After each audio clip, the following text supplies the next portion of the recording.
Before I begin, I just want to say I have the utmost respect for small institutions. Some of them, I'm assured, are great people. I've never met one before.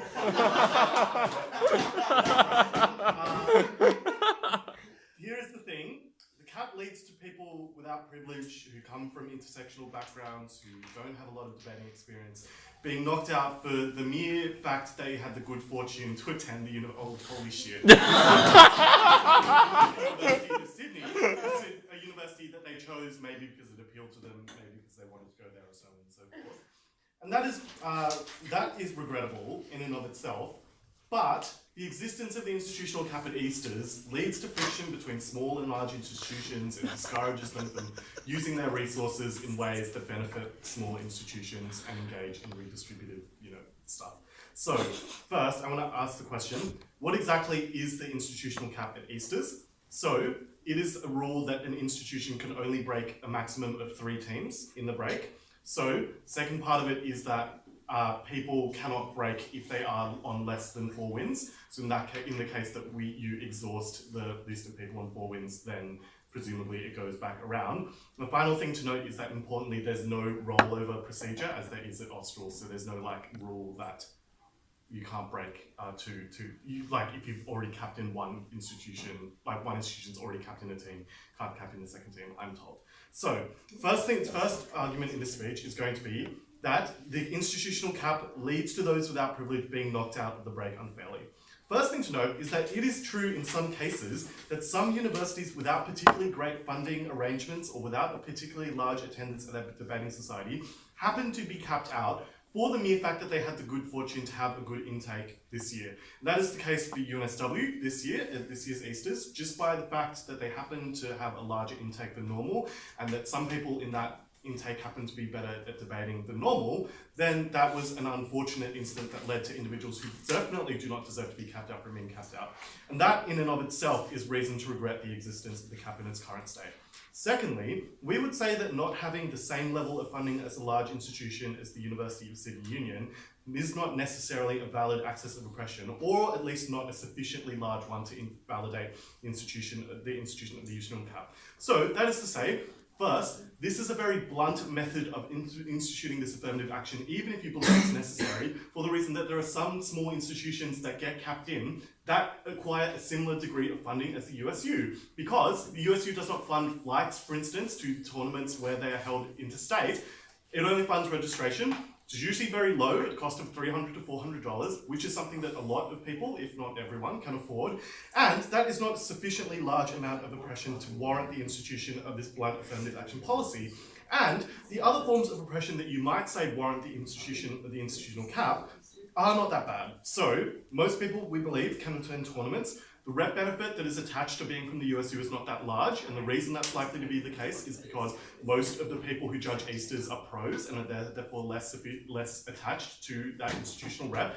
And there is judge feedback, which discourages you from giving the wrong result in cases where you believe a team should win because of rep, but they do not actually. So the other forms of oppression are not that bad.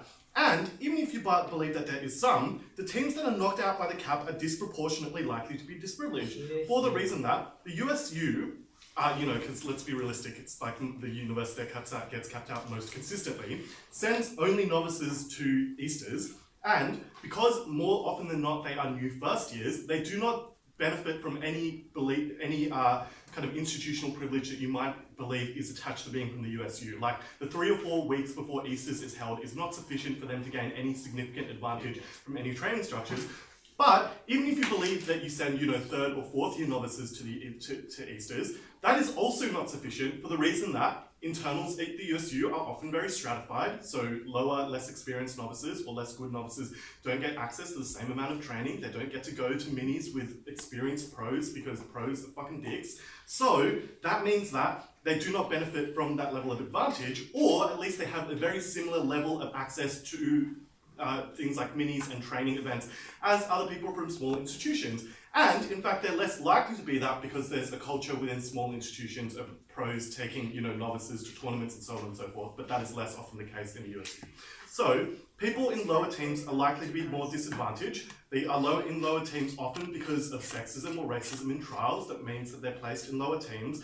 Often they're AA'd into the contingent by the vast affirmative action policies that larger institutions like the USU have. Not to say that obviously that's mutually exclusive, but but they have them. They're there, and often this is the case that because the USU has a larger intake than some other unis, they are placed lower down in the team pecking order just by fact that they happen to choose the University of Sydney.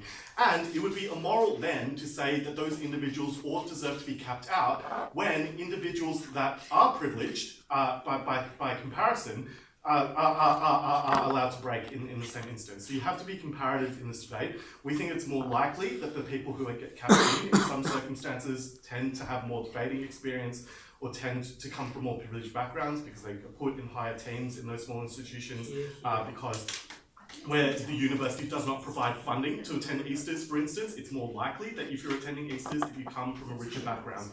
So that is to say that we do not think that small institutions experience nearly the amount of disadvantage that would warrant an imposition of a policy such as the cap.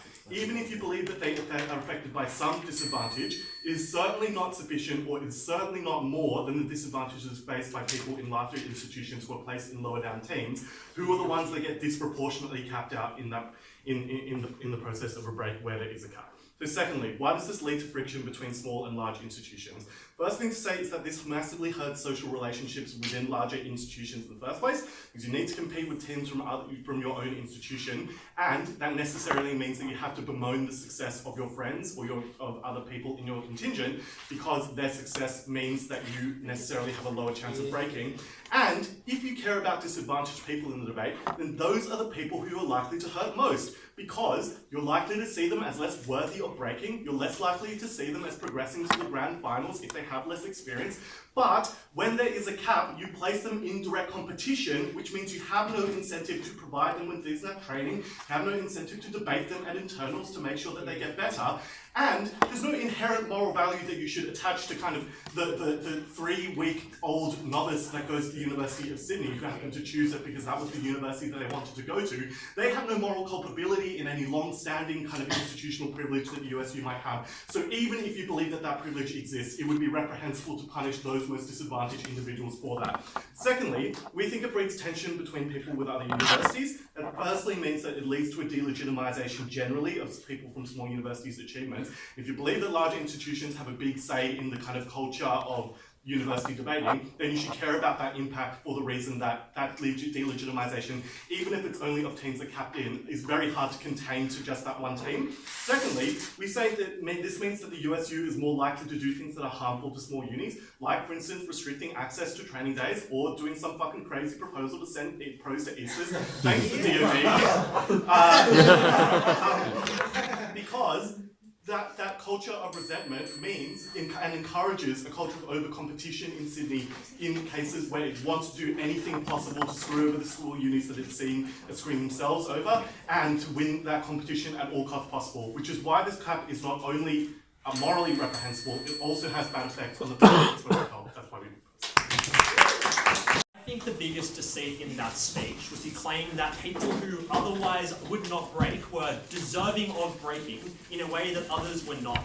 My suspicion, Speaker, is that the reason that you would break at Easters is because of prior debating experience, because you went to a high school that teaches you how to debate, or because you were in a state squad and went to university education for years.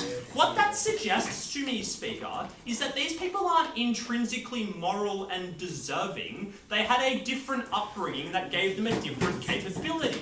What that says then is that it probably isn't true that the people that lose out are these grand victims that are somehow more deserving of consideration than the other people that would otherwise have been capped in. That was just deceitful. 3 issues in this speech. First of all, I want to talk about the counterfactual, because I just think that they did not understand this. What we do at Easters, Speaker, is we allow institutions to send as many teams as they want.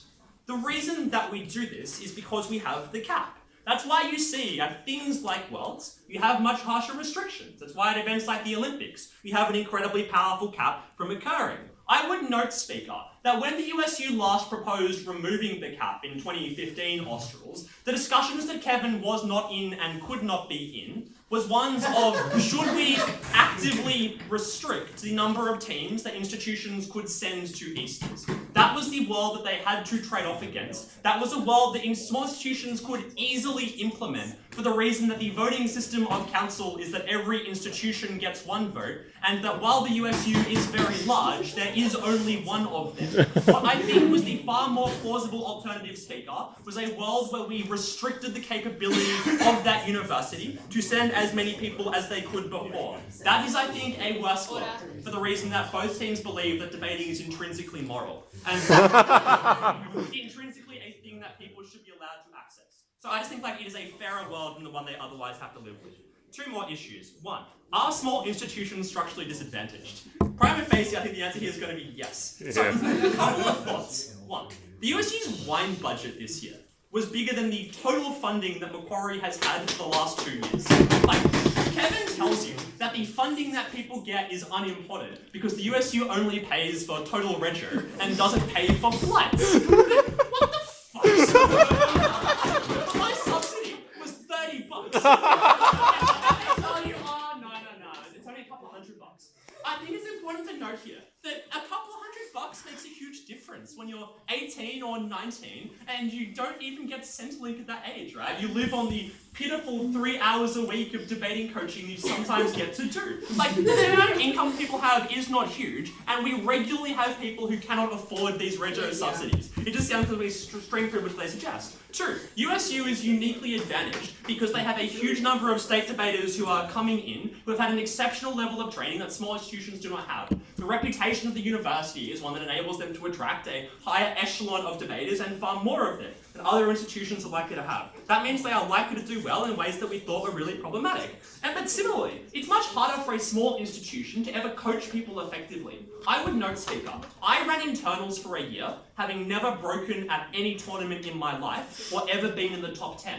And the reason this is true is because small institutions do not have a constant supply of quality debaters that enable people to work in effective ways. What that means is, it doesn't matter how hard people wanted to work, they do not have the ability to learn in ways that are nearly as easy and effective. And while they could say that you can go to USU for their internals, I would note, that's incredibly far away. It's far more of an investment and more a cost for people. It also means people would have to go to 2 internals or risk losing out on the societal culture that is the reason many people do debating in the first place. So I think that people just are trained less well. 3, Adjus favour USU in ways that are enormous and problematic, Speaker. This is true for a couple of reasons. 1, their habitual success means that they have an inherited rep that I think gives them an enormous advantage when it comes to debates. Recognise, in particular when debaters are newer, they are likely to have concerns and try to ensure they are reluctant to go against the 10 people likely to expect to do well. In particular, I would note that people often speculate on the quality of debates prior to them occurring. People ask them what debates they're seeing, and if people expect it's going to be a wash, if they see USU 1 versus Mac 4, they have a clear inclination that they're going to win that debate. And that equally applies to USU 1 Mac 1. I've been in that room, I've watched it happen. The other thing to say here, though, is that judges have incredibly strong incentives to try and ensure that they will break as individuals. And I think it's also important to note here that USU in particular controls most CAs at most tournaments for the reason they are very large and very successful. The problem that occurs then is that people become concerned that if they give debates against USU, that is likely to attract the disfavour of the ADGCOR, because the ADGCOR expects the USU is likely to win for reasons of partisan bias. That means that people are far more reluctant to give debates in favour of small institutions. That's why small institutions do far better at international tournaments than they do at minis, for the reason that people don't have that same level of capacity. 3, small institutions have to put small people into adjunct in ways that are really problematic and stop us ever developing as debaters. This is true, because in order to meet N-1, USU has an endless supply of people. They can just keep going. Whereas with us, there is a strong need that someone has to adj, and that we don't have the number of people that enable them to do that. That means it's problematic. 4, teams are scared by inherited rep of other institutions. It's intimidating when you debate really good teams, and people do worse in those kinds of contexts. Yeah. All that Kevin tells you is that, genuinely, Kevin's thought is that USU doesn't have pros. But they also have state squad kids who are better than many of the pros that we have. Like, I just think that to say that we have pros and therefore are structurally favoured is one that is implausible. Their other thought is to say that disprivileged are often in the lower teams. But importantly, even in their world, they still had mentors. They still had the ability to enable people to learn in ways that smaller institutions did not have. What this implies is that right now, there is an incredibly strong judge bias, which means that the current system of breaking is not meritocratic. That is problematic. But the second thought that I would have here, Speaker, is that the meritocracy isn't necessarily something that we should even aspire to. I think it is important to note here that the value of breaking is something that is distinct for different institutions. What they suggest is that capability is a thing that ought to determine who should break at institutions. But the problem here is I don't think that capability is something that is intrinsically moral or intrinsically worthy of consideration in the claims that they try and make. And this is true, because what breaking gives you is two things: a CV and getting better at debating. It is not clear to me, Speaker, why either of those things are intrinsically things that should go to people who are the most capable. They have to do the work to prove to me that more capable people deserve that. I think that a more random system is a fairer one than a system that is likely to systematically advantage one group of people over another, for the reason that we should not confer benefits to one particular group over another group without any reason. Two, what we think the practical outcomes are, and why breaking is more meaningful for small institutions. A couple of reasons. One, when teams are capped out, that's because they already had teams break. That's really valuable because breaking teams is what enables institutions to continue to thrive. It's what enables a debating culture to be strong and successful. It means you have less people going there to party. Two, it helps novice development for the reasons that novices are much more likely to try and aspire to do well for themselves if they believe it is possible that they will do so. If you ever believe that USU will cream you and you have no hope of ever doing well, you're far less likely to try and invest. Three, university funding is something that is really important. And that's something that small institutions do not have. What happens, Speaker, is if you do not break any teams, the unis do not fund you. This is why small institutions receive bugger all dollars, because the universities don't believe in them the same way. What we were able to do, though, is when we have a team break, universities can put that in their marketing campaigns, and it means they invest. That solves the access problem that Kevin blithely dismissed. It enables people to debate where otherwise they could not. That's why we oppose.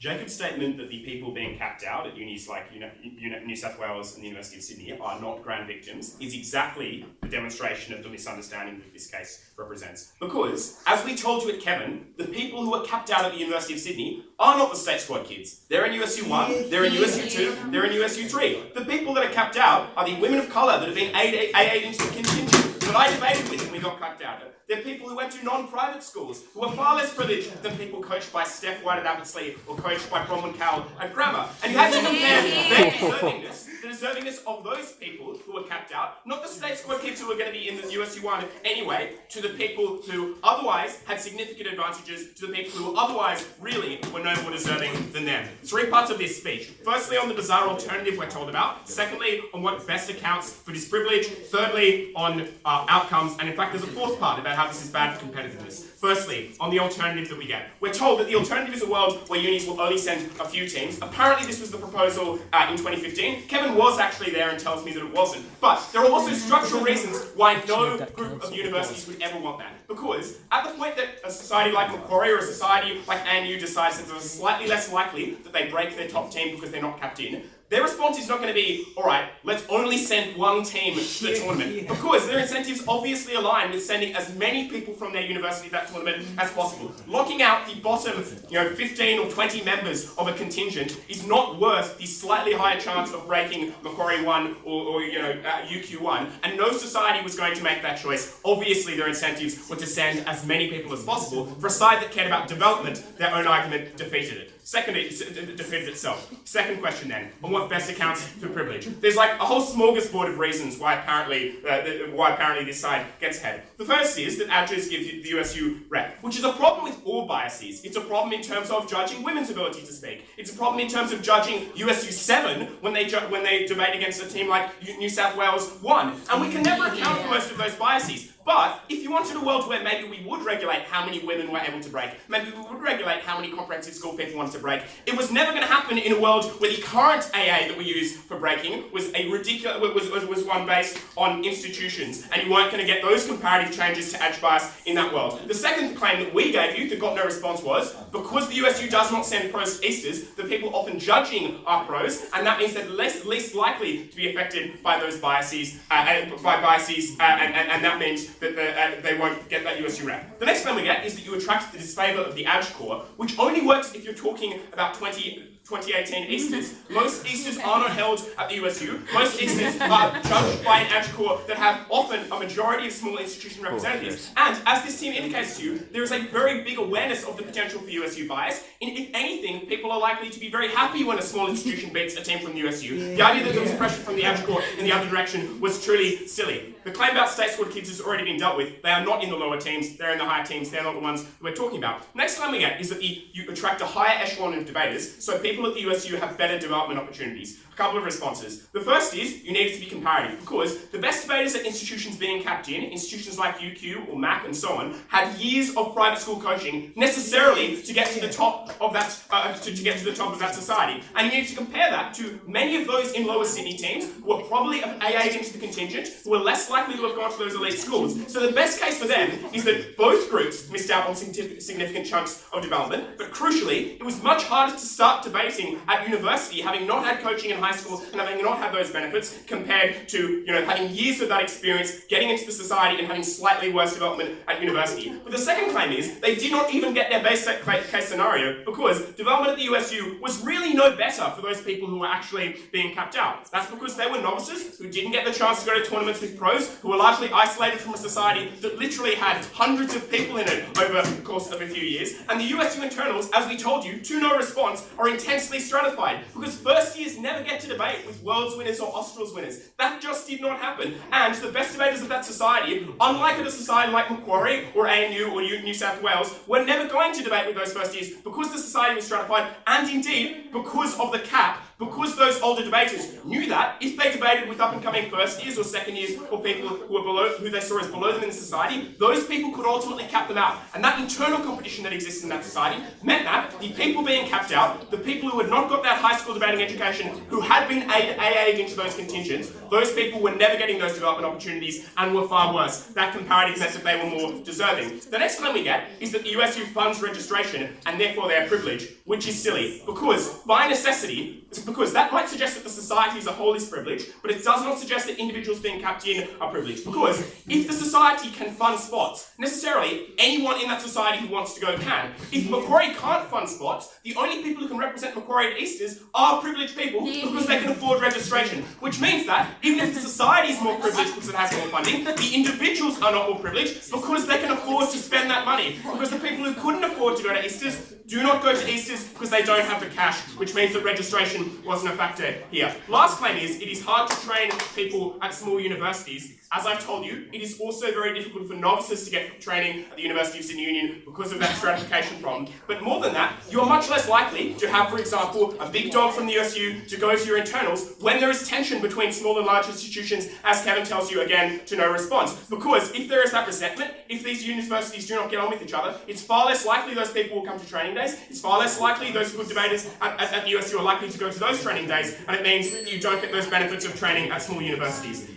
So, we're ahead on deservingness. The comparison was not between state squad kids and people who had private school education in those at those small institutions. The comparison was between the people who had been locked out of the best spots at the University of Sydney and probably had done so because they were less privileged, because they were less likely to get that training. We're ahead on the principle. On outcomes, we're told there are a few benefits to breaking, which are that you get rep and that your university is likely to fund you more, which don't really stand, because the benefits from it losing one debate by a big margin to USU1 are not enormous to you in a development sense, and indeed, your university is not going to suddenly give you much more funding because you can say, we made an octo final. They probably don't know what an octo final is. They probably don't know the meaning of that at all. Being capped in or capped out is of no relevance to them at all. So maybe when you get to the stage of breaking on your own merits and being more likely to make it to the quarterfinals and the semi-finals, then you get that extra funding, but just being able to say, we lost an octo final is unlikely to change your funding significantly at all. It doesn't change your development, it doesn't change your funding situation, and that meant any of the benefits they wanted to claim did not stand, which meant that the question of deservingness was more important. But even if they could claim marginal benefits to the outcomes for those small institutions, this harmed competitiveness. This is what I'll tell you substantively. Jacob says it's not important, or there's no moral absolute that we need to care about competitiveness, which is asserted. My question for him is, why don't we randomise breaks if that's what they care about? The reason we don't is there is a revealed preference by everyone in debating that we should care about competitiveness. That is why, even though we have the cap, overall performances is ranked. Overall, we have a fold in the knockout rounds, which suggests that we do care about ensuring that some of the best debaters and some of the best teams go into those knockout rounds. And the harms to competitiveness are significant of this model. It advantages the team breaking first, because they debate teams that are slightly worse who are being capped in, and teams rating second or third are worse off as a result now. It locks out good teams who otherwise could have been really successful at that tournament because they happen to be the fourth team from Sydney instead of the second team from Macquarie. It ensures that judge screw-ups have more impact because a judge giving you a rogue second loss now means you are out in a world where it otherwise would not have been out, and that means that bad judging decisions have worse effect. For the people that this debate was about, for the people who were actually capped out, they were the disprivileged ones. They were the ones who couldn't otherwise afford to go to these tournaments and who otherwise didn't have support and education throughout high school. Importantly, this did not have any significant benefits to those small institutions, and that's why we propose. Fuck the cap! Fuck the cap! Okay, so I don't even know where to begin with this, because the reality was I am the only state squad person to ever attend Macquarie University. Macquarie University won Easterns for the first time in its history this year. That shows many things. It means that if you believe that Sydney on average get more than 4 state squad kids in an intake, then it becomes plausible that USU 4, who gets capped out, is also a state squad person, and that is far more likely than Mac 1 ever was going to be a state squad person. This wasn't a question of moral deservingness. This was a question of where does structural bias exist, and this was a question if this was the type of meritocracy we even wanted to promote in the first place. So let's look at the first question of, is it meritocratic? They tell us that we're locking out women of colour and poor ESL speakers. 3 responses. Firstly, as I allude to my introduction, they are far more likely to be state squad kids than MAC 1 ever is going to be, or UTS 1, or any other university. And that's because the intake of state squad kids is necessarily large. The squad is 12 people, perhaps more. Maddie, how many is it? Of what? How many states? 12? So if you believe that at least 9 of them attend that university, which is highly likely because many don't, and many don't go on to small institutions for the reasons that they identify, then it's likely that they will end up in those lower teams. But secondly, I think that often, if they are as disadvantaged as they would say, they will not break at this tournament, they will not get the requisite 4 wins, they will not do as well as they would suggest. I just think they are not in contention to break in the first place, and that probably means that they're not the people we're talking about. But even if they aren't, the harm that accrues to them is very small. They still get the success of having an octo final on their CV. They can still say that they ranked however well they did, that they got those things. But the harm that accrues to a small institution that doesn't get to cap in is massive. They don't get any benefits. They don't have anything to put on their CV. They don't get to say that they had any success or anything like that as well. But let's note, even if you don't believe any of that, when Mac 1 does well, Mac 6 doesn't get fucked on. Because now when Macquarie walks into a room, people can remember that Macquarie 1 is good, so maybe there is some worth in those teams.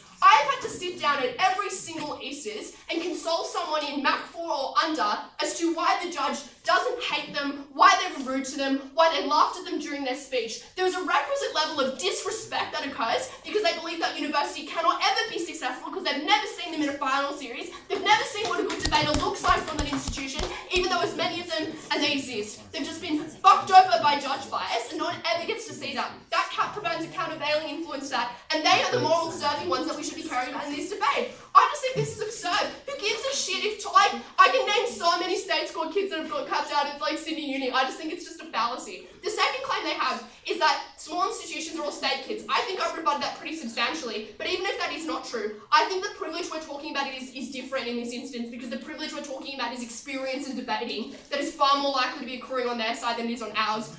The work I had to do to our internals policy was just nuts. I just want to talk you through what our internals was.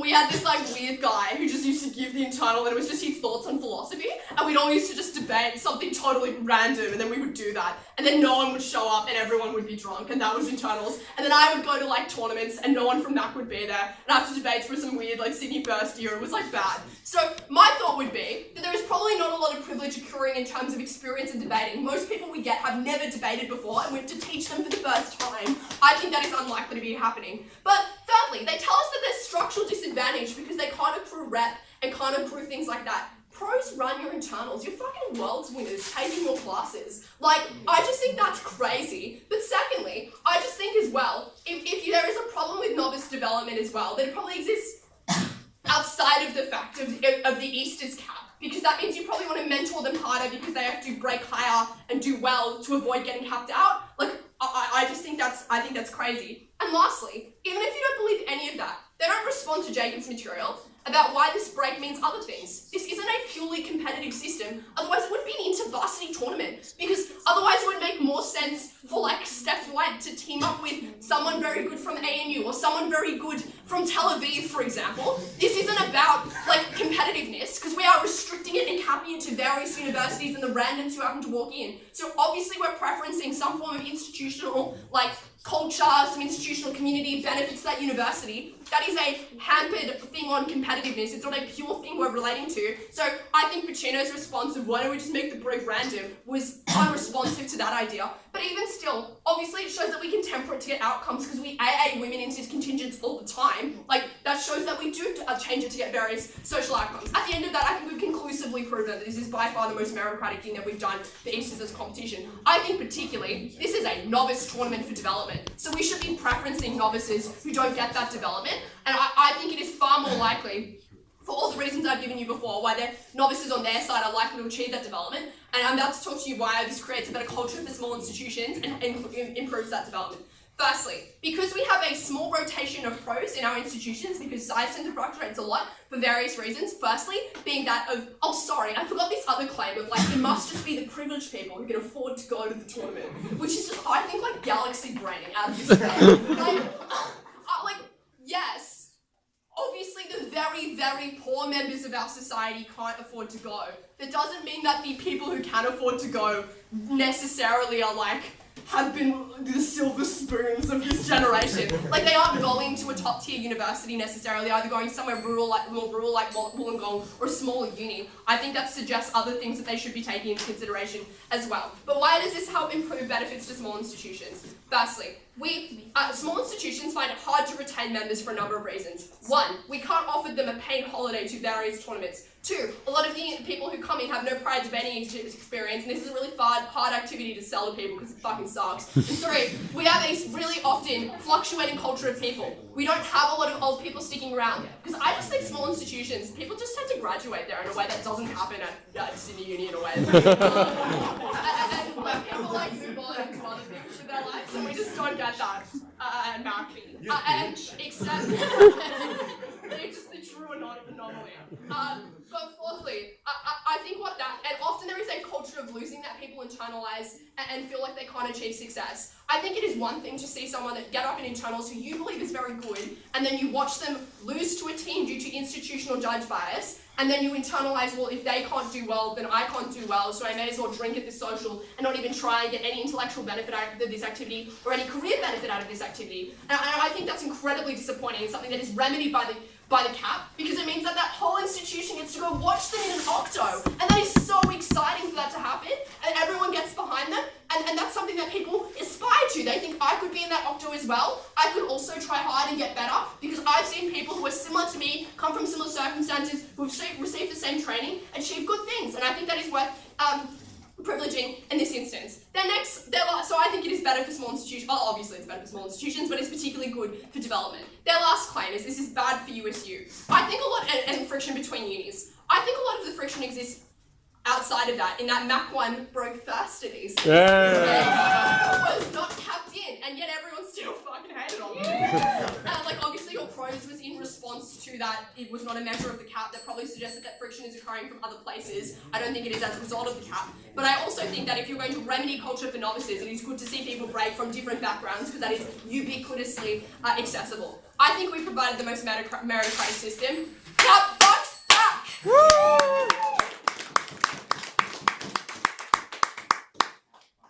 I obviously needed that.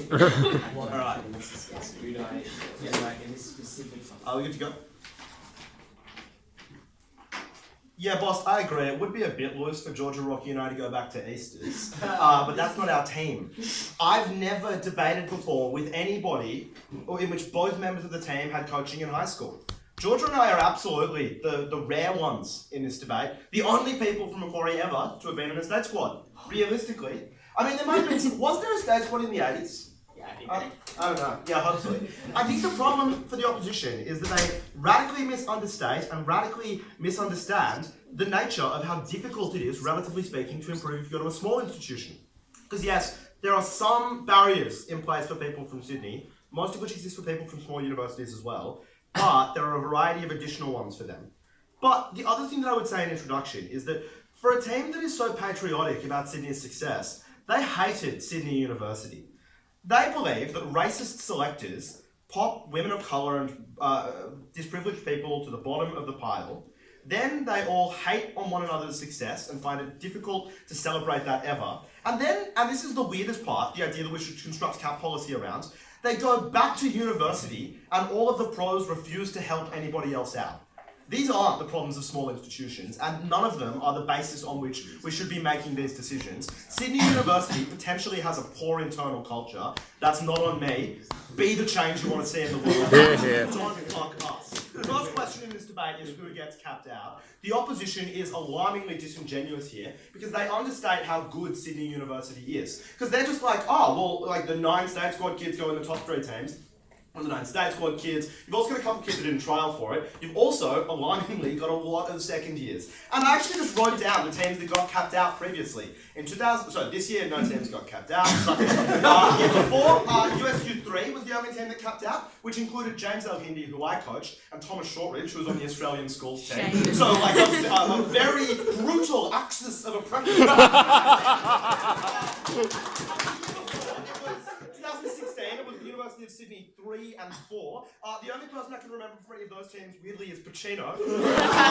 Sounds a bit like a toff to me, so I don't really understand what they're talking about. These people do not get capped out because the problems that they identify apply to them too much. They are often, increasingly, and it's good, but people for whom English is not their first language, they are people who are in Sydney 8 or 9 because Sydney's contingents are so large that their very generous affirmative action only kicks in from really the 8s to the 10s.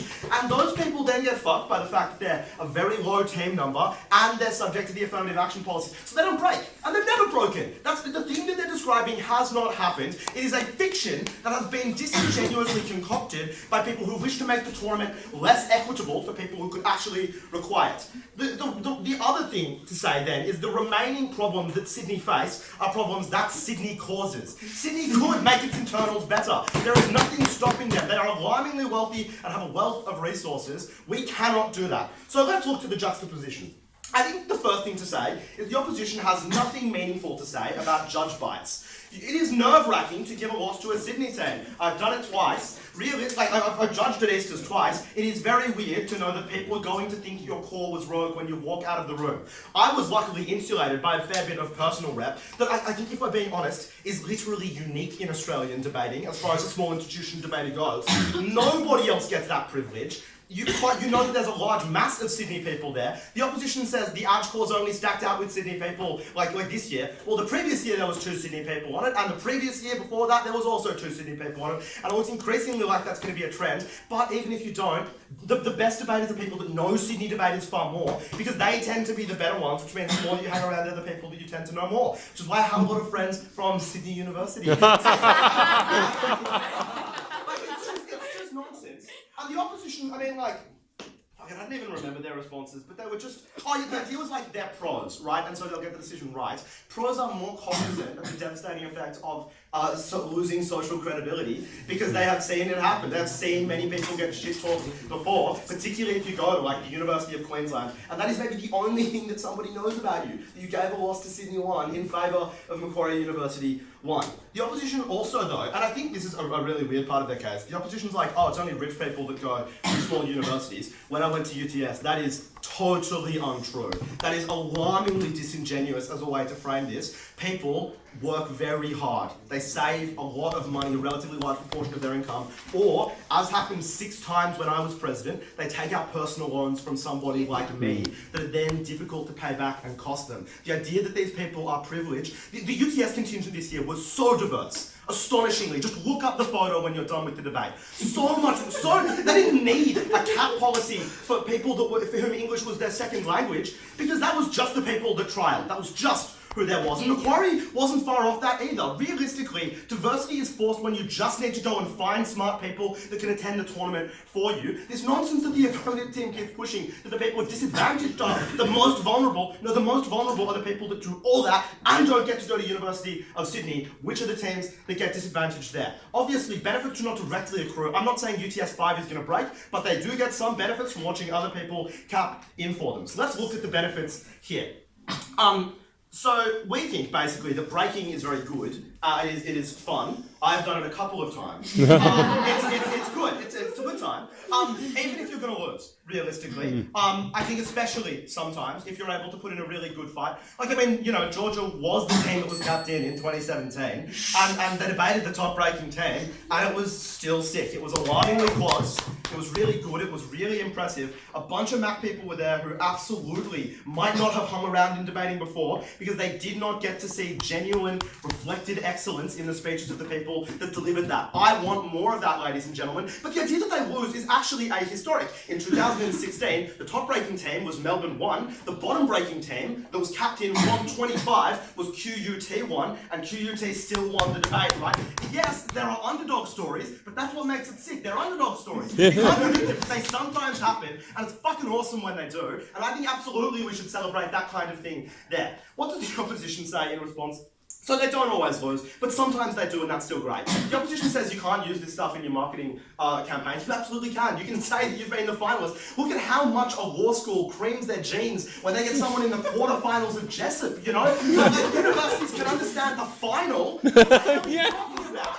Like, of course they're able to use these things, and we know that because all of us have been on executives and have used that in subsidy applications that were more successful. It is not true. Absolutely not true. I think maybe this is the big problem. The opposition knows nothing of what it is like to go to a small institution or try to run one at all. Realistically, there is a large benefit to those people. It gives them something to wake up in the morning for, literally, because their head's going to be hurting after break night, and it gives them something to do for the rest of the day, lets them see their friends be successful. They hang around in a way that they previously wouldn't. And I think we should care about that a little more than competition. The opposition's like, why not randomise the break? Because we can have both. You know, like the best team probably is going to win Aces, but we can just fuck around the edges a bit and make it a little bit better for people who are disadvantaged. Doesn't seem to me that is particularly contentious or difficult or a painstaking stake.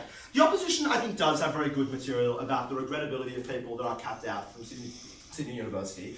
And that sucks. It genuinely does suck. Somebody isn't breaking. The person from the small university doesn't have a bunch of really old people who have been really successful who can tell them that they'll come back next year and do it really well. They don't have Ed Miller's shoulder. Don't cry on Ed's shoulder. They don't have somebody like that who's able to affirm it for them. They just have people who say this is what it's going to be like next year. So yeah, it sucks for them, but it's going to suck for somebody, and it might as well suck for probably the most privileged debating institution in the world.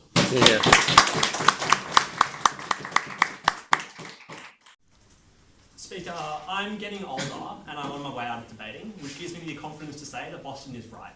The value of debating was not the competition that they hung their case on. The value of debating was the ability of a great many people to come together, meet extraordinary people, and have a great time. And that was the thing that we were uniquely able to prove. I think the societal impacts question is the one that you should care about in this debate, Speaker. Partly because I tell you and they don't answer my challenge to prove that merit is in any way important, beyond saying that randomization is a thing that we could also do, but also didn't prove that was bad. And partly because I just think that, like, in the grand scale of things, a small number of people break, as Bostan tells you, but everyone goes to Easters, and it is good that people can do that. Two issues. One, what happens to societies? We tell you, when you break, you get university funding in a way that you don't before. The only response comes from Paccino, who tells you that unis just don't care about this. They don't care.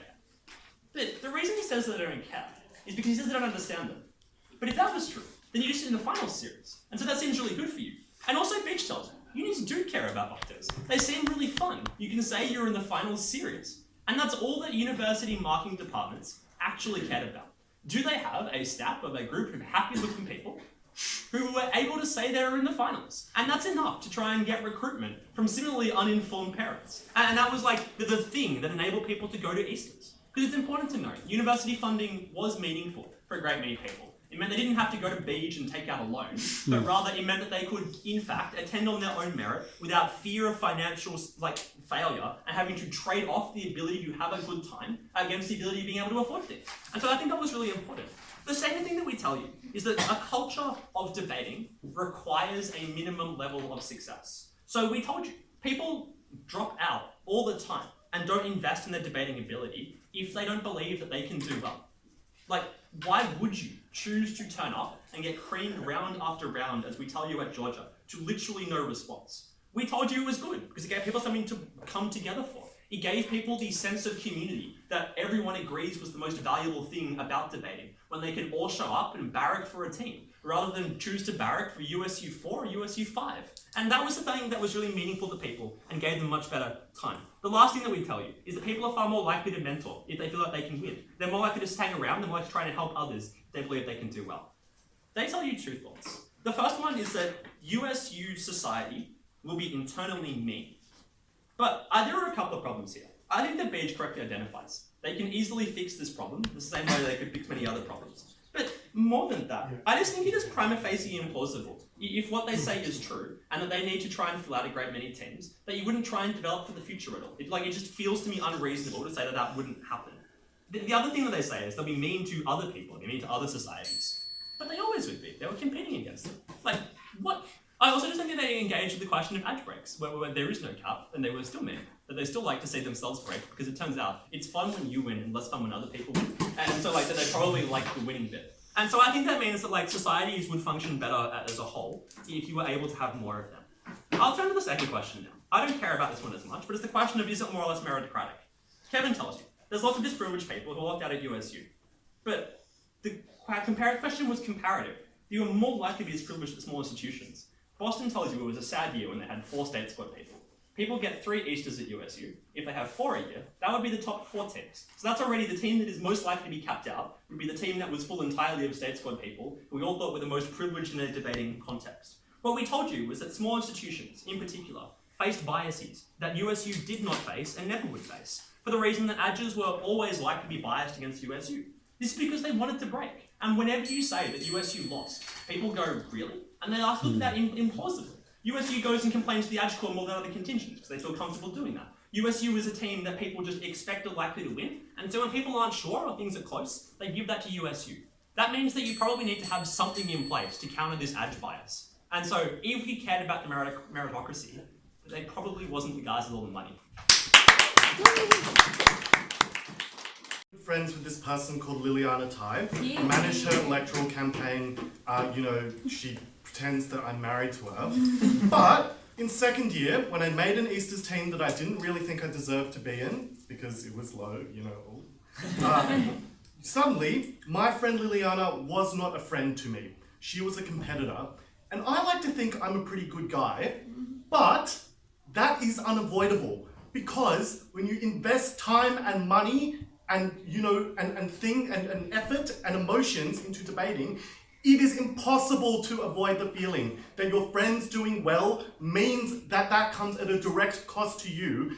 And this team has literally engaged in an exercise in erasure. Because Ben is like, I don't even fucking remember who was in USU 4. Guess what, Beach? It was Liliana. She went to NSG. They do 3 debates a year. She is a woman of colour. Those are the people that get capped out under this policy, and that's why it's reprehensible. First, who gets capped out, this team's claim about state squads is ludicrous. It's not like we have a fucking funnel, like, taking the state squad kids, lifting them out of high school and dropping them in the USU.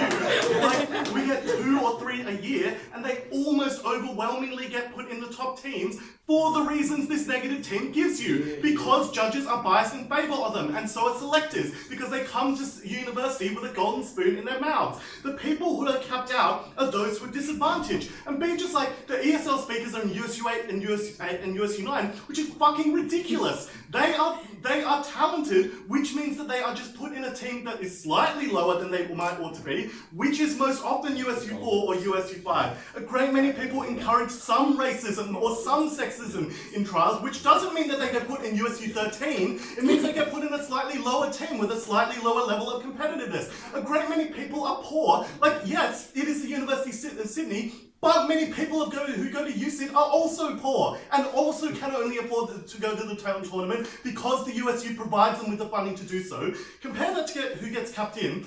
Our claim is not that small institutions are not disprivileged compared to big institutions. It is that, divorced from the people that are in this room and the people that have attended tournaments in the past, structurally, the people who get capped in are more likely to be privileged for the reason that they have the money to attend the tournament, which means there's a selection effect there, because they're more likely to be experienced, because the teams that get capped in are like UQ1 or QT1, so they pick the best and most experienced debaters who then get capped in, because they receive more training from pros, because the societies are smaller and there's a culture of pros taking younger novices, which means that overwhelmingly the people who lose out are the people like Liliana, like my friend Liliana, and the people who gain are the people with experience, the people who receive the training. And like, what an atrocious claim that is like the novice who goes to the USU for 3 or 4 weeks deserves to be instrumentalized even in the circumstance where this might provide some benefit. They have no moral work, they have no say in the USU's past policies that might have led to that disprivilege. They have been to uni for 3 or 4 weeks. Maybe they chose to go to that university because it was the dream of their lives. They ought not be punished and disadvantaged as a result of things that are not in their control. But this team utterly fails to deal with our claim about why this made culture worse, because all they say is that maybe the USU ought to reform it, but they ignore our material about why that culture is impossible for the USU to control. We're not the fucking Illuminati, guys. We can't control the individual interactions between people in a contingent. Those decisions are made by individuals. And when you force people to see one another as competitors, that is the inevitable result. You get less training, you get less cooperation with the most disadvantaged people in that society who are the least deserving. Finally, on judge bias, they again mistake just saying they didn't respond with an actual response. We tell you, pros are more insulated from criticism for giving things to small unis, and they overwhelmingly make up the judge pool at Easters. Judge feedback prevents judges from giving biased decisions and prevents them from doing so. And they make it worse because you give an incentive for judges to not give losses to USU when their teams are good, because one loss means they might get tapped out, and they inflate their speeds. So it makes them worse for small institutions as well. This is morally reprehensible.